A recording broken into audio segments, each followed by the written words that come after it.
Welcome to Online Pastry School. We hope you enjoyed this snippet of our online courses, and if you'd like to learn how to cook like a professional at home, click on the link below. So what we're going to do today is make a dark chocolate ganache. So this is what we use for filling truffles or for rolling truffles, also for masking cakes as well, and there's loads of applications. It just needs to be nice and soft when you use it. So the first thing we're going to do is warm up our cream. This is whipping cream, so the fat content isn't as high as double cream. Sometimes if you make ganache with double cream, it can split because there's just too much fat in there. So we're going to heat up the cream first, just on the stove. And then all we're going to do that comes off is pour it over our chocolate and emulsify it together and then add the butter. So you want to bring the cream up to the boil. If you want to make a flavoured ganache, all you need to do is infuse the cream with something like mint or spices, anything like that. All I do is put the flavouring into the cream, bring it up to the boil, leave it on the side for maybe like an hour or 2 hours, cover with cling film, and then strain it off and then use that cream to make your ganache. So that's how you get the flavours into the ganache.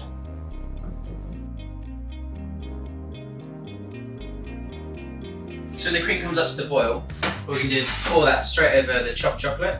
So it's not melted or anything, it's just straight chopped chocolate. And the heat of the cream should melt it enough. So what you're going to do is just whisk in the middle and it will slowly emulsify into the chocolate. And that will come together and give you a really nice glossy mix. So when all the chocolate's melted, it should be nice and glossy and thick. And then all we're going to do at the end is just drop in the butter.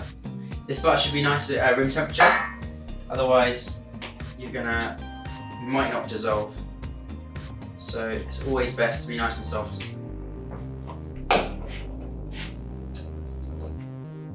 And then just slowly incorporate the butter. Whisk it to the middle again.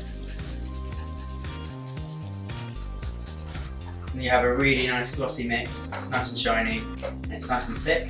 It will still be quite warm, so you won't be able to use it straight away. But what we can do is just take it from the bowl, pour it into a tray.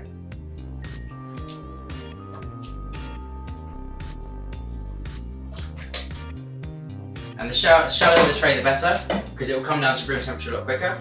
I just spread it out into the tray. And I'm just going to cover that with cling film and leave it out at room temperature to cool down until it's thick enough to spread.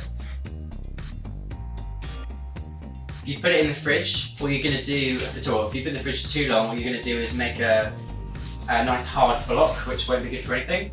And if you put it in the fridge just for a little while, you'll get a really uneven set. So around the outside will be super hard, and in the middle won't be hard enough to spread.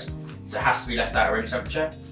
Preferably overnight, but 2 to 3 hours should do it before you can start to pick it up and mould it and also spread it onto cakes. So I'm just going to cover that with cling film just to stop it from getting skin, and then just leave that on the side so it's ready to use. And that's my dark chocolate ganache.